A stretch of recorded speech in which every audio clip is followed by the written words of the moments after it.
예수님께서 베들레헴에 탄생하셨을 때 이스라엘의 수도였던 예루살렘에서 큰 소동이 일어났습니다. 이 소동은 동방에서부터 온 박사들 때문에 일어난 것이었습니다. 자, 오늘 본문 1절 말씀 우리 같이 한번 읽어보죠. 시작. 헤롯 왕 때에 예수께서 유대 베들레헴에서 나심에 동방으로부터 박사들이 예루살렘에 이르러 말하되. 자, 예루살렘에 온 이 동방의 박사들은 별을 보면서 점을 치는 점성술사들이었습니다. 이 별을 보면서 점을 친다고 하니까 보통 이제 우리 그런 무당 같은 무당들을 생각하기가 쉬운데, 이 고대 사회에서 이 별을 보면서 점을 치는 이 점성술사들은 굉장한 지식인들, 학자들, 이렇게 여겨졌어요. 그래서 이 보통의 점성술사들은 왕의 측근에 있어가지고 왕이 국정을 할 때 어떤 일을 결정할 때 꼭 물어봤던, 거기에 대해서 자문을 했던 굉장히 높은 지위에 있는 사람들이었습니다. 그들은 정확히 어딘지 알 수 없는 이제 동쪽에 있는, 동방으로부터 온 박사들이니까 동쪽에서부터 동쪽에 있는 어느 나라로부터 온 사람들입니다. 그런데 동방 박사들이 예루살렘에 나타났다는 사실보다 더 중요한 것은 그들이 한 말이에요. 예루살렘에 와서 한 말이 중요합니다. 뭐라고 했느냐? 오늘 본문 2절을 보세요. 같이 읽습니다. 시작. 유대인의 왕으로 나시니가 어디 계시냐? 우리가 동방에서 그의 별을 보고 그에게 경배하러 왔노라 하니. 이 동방으로부터 온 박사들이 예루살렘에 와서 한 말은 예루살렘 전체를 큰 충격에 빠뜨렸습니다. 그들은 유대인의 왕으로 나시니가 어디 계시냐? 유대인의 왕으로 태어나신 이가 어디 계시냐? 이렇게 물었어요. 그들이 한 말의 핵심은 유대인의 왕이 지금 태어났다는 거예요. 유대인의 진짜 왕이 지금 태어났다, 이 말인 거예요. 그리고 그 확실한 근거, 이 사실에 대한 근거를 제시했는데, 이 유대인의 왕을 상징하는 별을 자신들이 보았다, 이렇게 말을 하였어요. 오늘날처럼 과학이 발달한 시대를 살아가는 우리에게 이 왕의 별을 보았다, 어떤 이 왕이 탄생할 별을 보았다, 이렇게 하면 저 사람 참 신소리 한다, 그죠?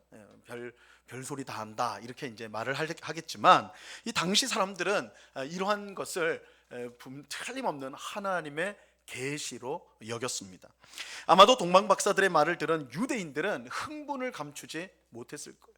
하나님께서 그 옛날 다윗의 자손으로 영원한 왕위를 가진 메시아를 보내주신다고 했는데, 이야, 그 메시아가 태어난 거 아닌가, 이렇게 그들이 생각했기 때문입니다. 하지만 동방 박사들의 말을 듣고 깊은 고뇌에 빠진 사람들도 있었습니다. 당시 이스라엘을 다스리고 있던 헤롯 왕과 그에게 붙어서 호의호식하던 권력자들입니다. 자, 오늘 본문 3절 말씀입니다. 3절 같이 읽습니다. 시작.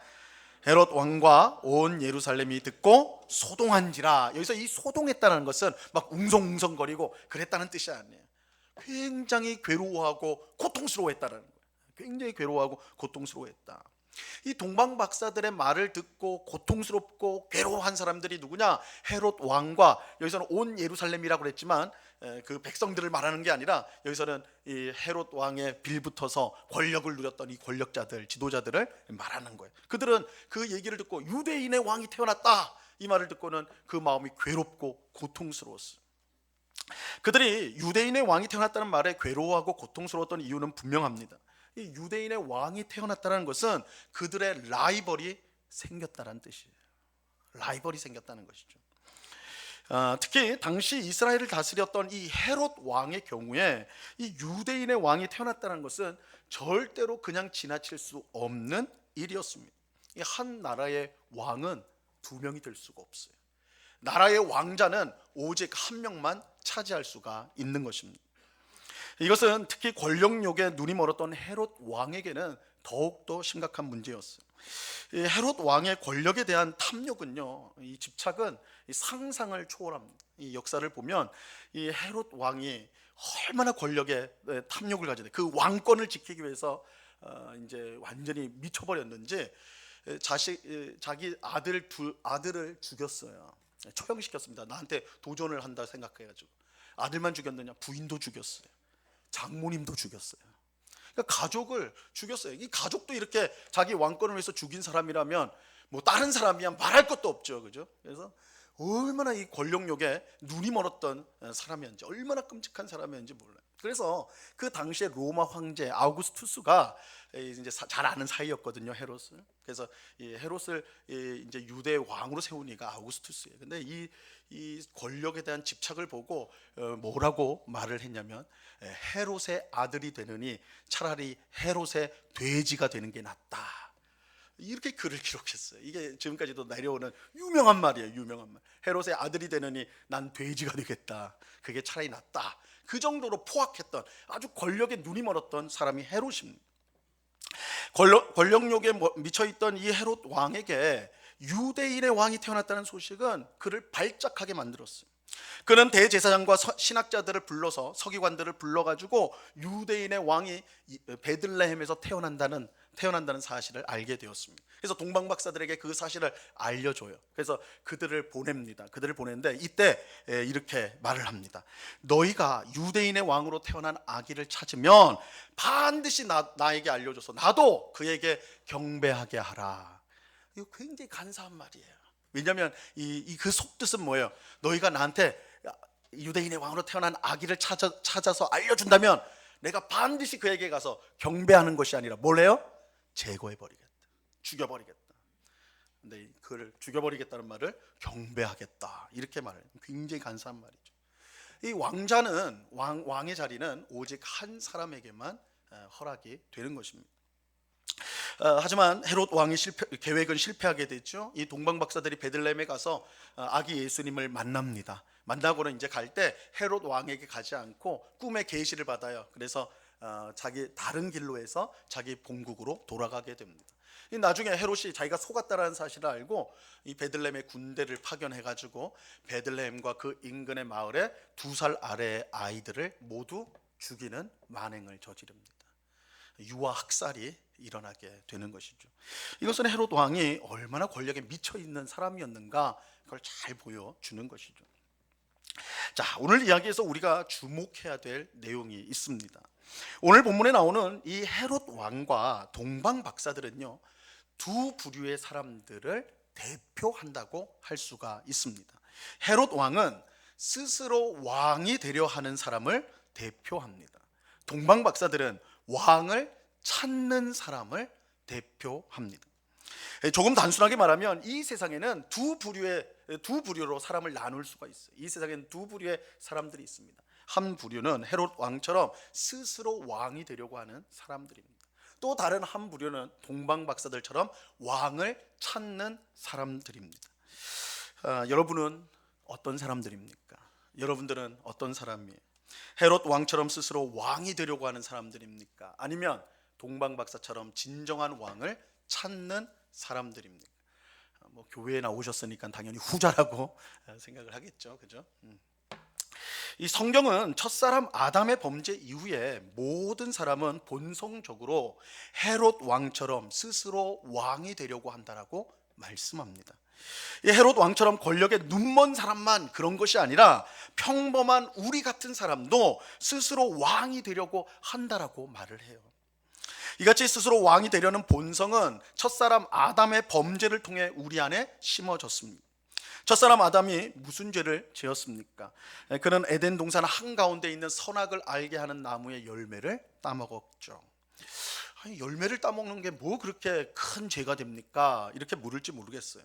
맞아요. 열매를 따먹었다는 그 자체는 그렇게 심각한 일은 아닐지 몰라요. 진짜 문제는 뭐냐? 왜 따먹었냐라는 거야. 그걸 왜 먹었느냐? 여러분, 아담과 하와가 왜 선악을 알게 하는 나무의 열매 선악과를 따먹게 되었습니까? 그것은 뱀이 아담과 하와를 유혹하면서 한 말에서 우리가 알 수가 있습니다. 창세기 3장 5절 말씀인데 우리 이 말씀 같이 읽어볼까요? 시작. 너희가 그것을 먹는 날에는 너희 눈이 밝아져 하나님과 같이 되어 선악을 알 줄 하나님이 아심이니라. 아담과 하와가 왜 선악과를 먹었습니까? 하나님과 같이 되려고. 뱀이 그렇게 유혹했거든요. 야, 너희 저거 먹으면 하나님 먹지 말라고 그랬지. 아니야, 저거 먹으면 너희가 하나님처럼 돼. 그래서 하나님 먹지 말라고 한 거야. 너희가 하나님 될까 봐. 하나님 되려고. 저거 먹으면 너희 하나님처럼 돼. 하나님처럼 된다는 말이 뭐예요? 하나님이 더 이상 필요 없어. 하나님의 말씀 따를 필요 없어. 너희가 하고 싶은 거, 너희가 마음에 품은 거, 그거 하면 돼. 참 자유가 주어질 거야. 뭐든지 할 수 있어. 이렇게 말하는 거예요. 이렇게 보면 선악과를 따먹는 것은 하나님과 헤어지는 인류의 독립선언이라고 할 수가 있는 거예요. 열매를 따먹으로써 우리는 하나님으로부터 독립합니다. 이 독립, 일종의 독립선언이에요. 하지만 이 독립선언의 결과는 기대했던 것과는 정반대로 나타났습니다. 스스로 하나님이 되어 마음대로 살려고 했던 아담과 하와에게 주어진 것은 자유가 아니었어요. 자유가 아니라 죄로 인한 죽음이었어요. 죄로 인한 죽음이었어요. 우리는 여기서 죄가 무엇인지 분명히 보게 됩니다. 여러분, 우리는 보통 죄라고 하면 남에게 해를 끼치는 것을 죄, 나쁜 짓, 죄라고 그렇게 생각을 합니다. 하지만 성경이 말하는 죄는 근본적으로 하나님을 떠나서 하는 모든 것을 죄라고 합니다. 로마서 14장 23절 하반절에 보면요, 이렇게 말씀해요. 믿음을 따라 하지 아니하는 것은 다 죄니라. 그죠? 분명하게 말씀하고 있죠. 믿음을 따라 하지 않는 것, 믿음에서 나온 것이 아니면 그거 다 죄다. 하나님으로부터 떠나서 하는 모든 것은 뭐라고요? 죄라는 거예요. 죄라는 거예요. 하나님을 향한 믿음 없이 하는 모든 일, 그것이 아무리 선하게 보이고 유익하게 보여도 그건 본질상 죄예요. 죄. 하나님께서 아담과 하와가 있는 에덴 동산 한가운데에 선악을 알게 하는 나무를 두시고 그 열매를 먹지 말라고 명령하신 이유가 바로 여기에 있습니다. 선악을 알게 하는 나무는 일종의 경고판과 같은 역할을 하는 거예요. 경고판이에요. 경고판. 뭐냐면 하나님은 창조주이고 너희는 피조물이다. 이 선악을 알게 하는 나무 열매가 이 경고판이에요. 경고판. 하나님은 창조주이시고 너희는 피조물이다. 그러니 창조주를 인정하고 그의 말씀에 순종하면 생명이 주어지고, 창조주를 배신하고 그의 말씀에 불순종하면 죽음이 주어진다. 이게 선악을 알게 하는 나무의 열매예요. 하지만 아담과 하와는 이 경고를 무시하고 열매를 따먹음으로써 죄를 짓게 되고 죽게 되었습니다. 하나님을 배반하고 스스로 왕이 된 결과는 너무나 비참했어요. 한마디로 말하면 사람은 죽음의 지배 아래서 살게 되었습니다. 이것은 단순히 사람은 결국은 죽게 됐다, 이 말이 아니에요. 우리의 삶이 죽음의 증상들로 가득하게 되었어요. 이 죽음을 병으로 비유하자면, 여러분 병에 걸리면 몸에 여러 가지 증상들이 나타나잖아요. 우리가 하나님의 명령에 불순종하고 죄를 지어서 죽게 되었다, 죽음 아래에 있다라는 것은 이 죽음의 증상들이 우리의 삶 가운데 여러 모습으로 나타나게 되었다는, 이 죽음의 대표적인 증상은 미움과 탐욕과 불안과 불만족이에요. 이 대표적인 증상들이에요. 죄로 인해 하나님과 분리된 사람은요, 옆에 있는 사람을 사랑하지 못해요. 더 사랑하지 못해요. 미워합니다. 미워해요. 이것은 아담과 하와가 낳은 두 아들 가인과 아벨을 통해 우리가 확인할 수가 있는데요, 이 가인과 아벨이 장성하여서 하나님 앞에 제사를 드렸어요. 그런데 하나님이 첫째 가인의 제사는 안 받으시고 둘째 아벨의 제사를 받았어요. 그렇게 되니까 어떻게 되느냐, 가인이 야, 내가 하나님 앞에 뭔가 잘못했구나, 하나님 앞에 회개하고 내가 제대로 해야 되겠다, 이래야 되는데 어떻게 해요? 나보다 더 나은 제사를 드린 아벨을 미워하게 돼요. 이게 이 죽음 아래서 증상으로 나타나는 거예요. 미워하는 거예요. 나보다 잘난 사람, 나보다 더 낫게 보이는 사람 미워하는 거예요. 미워하는 거예요. 미움이 싹 떴어요.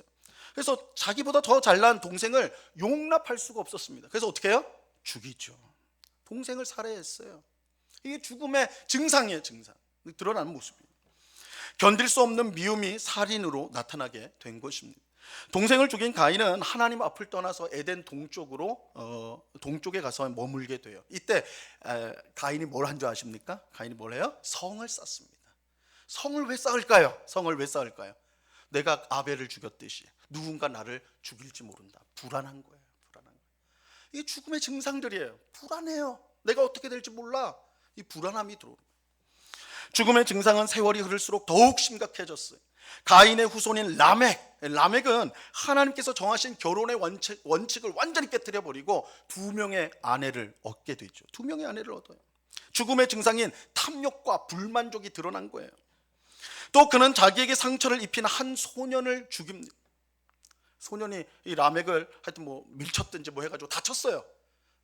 좀 화가 났겠죠. 근데 다친 거는 회복할 수 있잖아요. 근데 라멕이 다쳤는데 그 소년을 어떻게 해요? 자기를 다치게 한 소년을 죽여버립니다.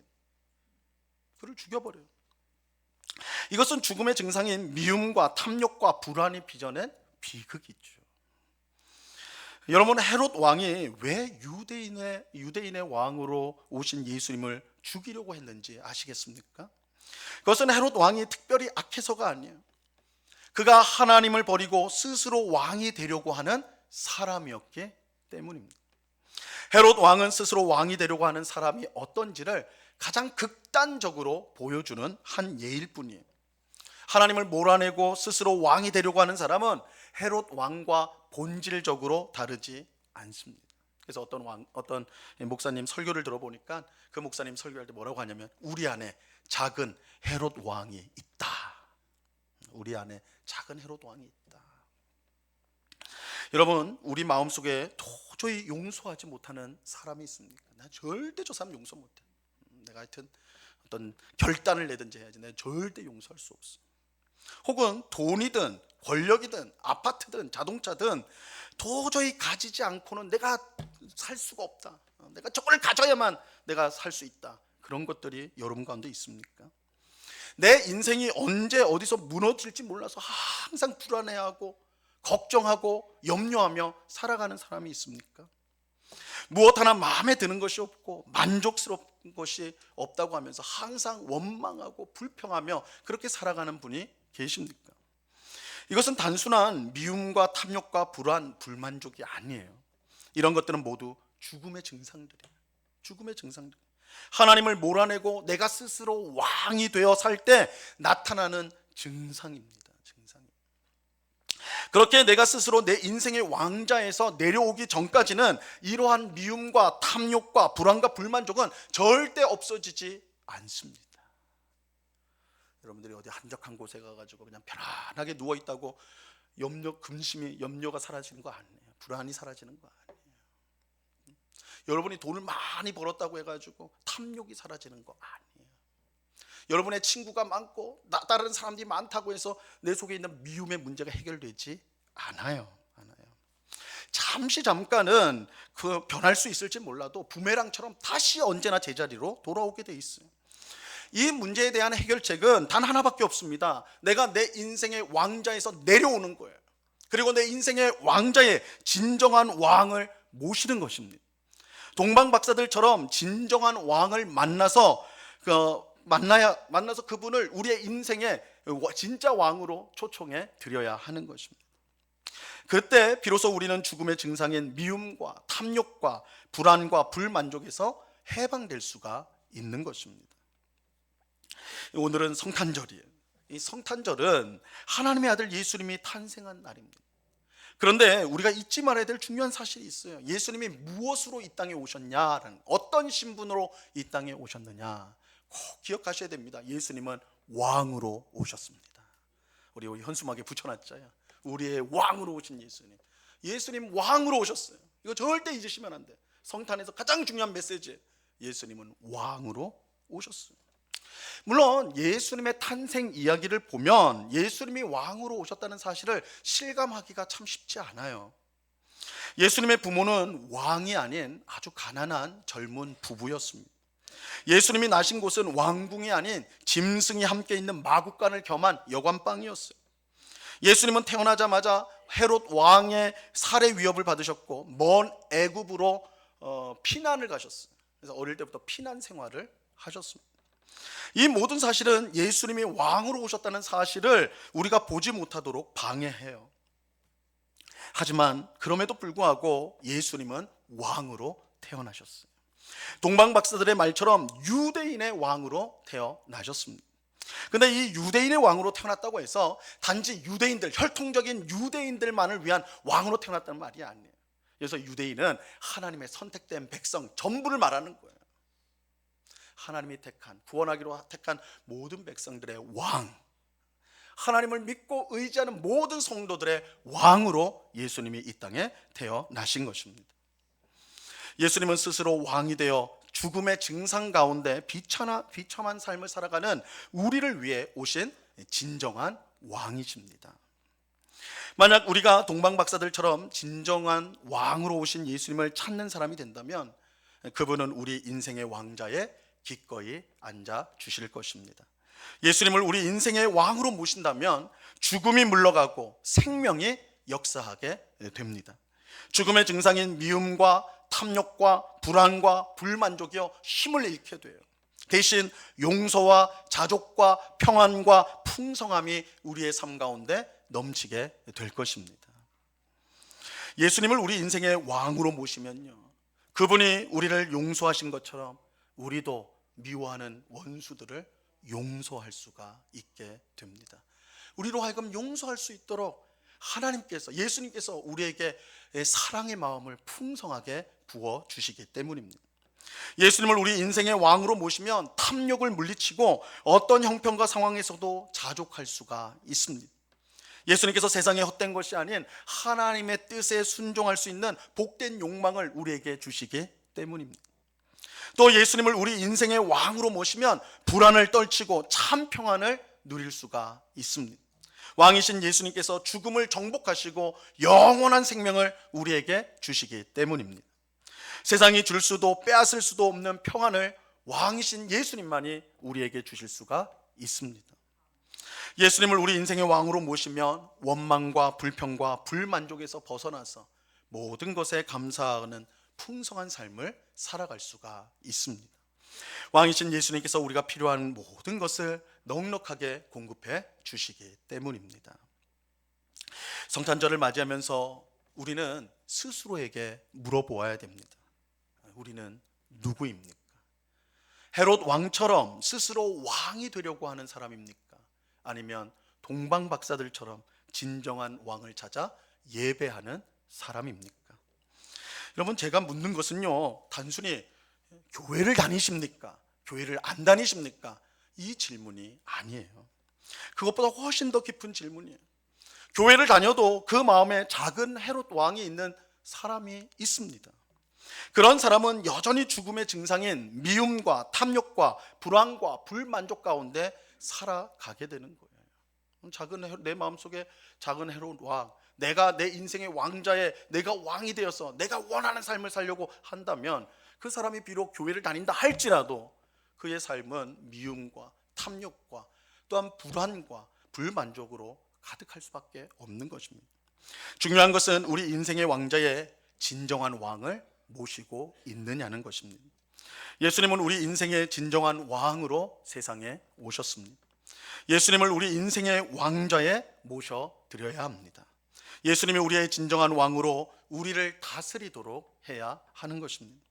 그럴 때 죽음의 증상인 미움과 탐욕과 불안과 불만족은 힘을 잃게 되고 대신 용서와 자족과 평안과 풍성함이 우리 삶 가운데 넘치게 될 것입니다. 오늘 성탄절 예배를 드리는 우리 모두의 마음속에 진정한 왕이신 예수님이 계셔서 우리를 다스려 주심으로 용서와 자족과 평안과 풍성함이 넘치는 그런 삶을 살아가는 우리가 되기를 바랍니다. 내가 왕이 되려고 하는 내 속에 있는 작은 헤롯 왕을 물리치고 진정한 왕이신 예수님만을 예배하고 예수님만을 사랑하고 예수님만을 따라가는 우리 모두가 될 수 있기를 바랍니다. 이 은혜가 오늘 성탄을 기뻐하고 축하하며 경배하는 예배하는 우리 모든 성도님들의 심령 가운데 충만히 넘치기를 우리 주님의 이름으로 간절히 축원합니다. 기도하겠습니다. 주님, 우리는 스스로 왕이 되려고 하는 사람입니까? 아니면 동방박사들처럼 진정한 왕을 찾아 그 앞에 예배하는 사람입니까? 우리의 인생의 진짜 왕은 누구입니까?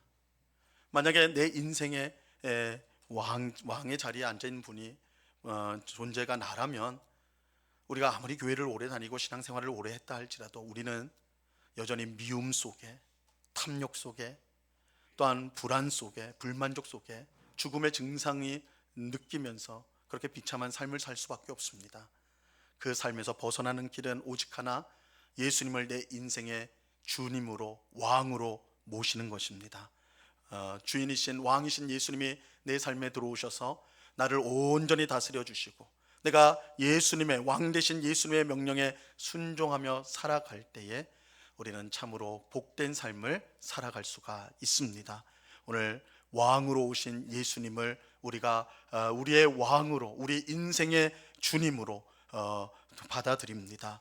오직 우리의 인생을 다스려 주시고 정말 주 안에서 복된 삶을 살아갈 수 있도록 은혜를 내려 주시옵소서. 오직 예수님만을 사랑하고 그 말씀에 순종함으로써 우리에게 주시는 하나님의 복과 기쁨과 감사함을 늘 고백하며 누리며 살아가는 복된 주의 백성들 다 되도록 주장해 주시옵소서. 감사와 찬송을 주께 드려오며 예수 그리스도 이름으로 기도드리옵나이다. 아멘.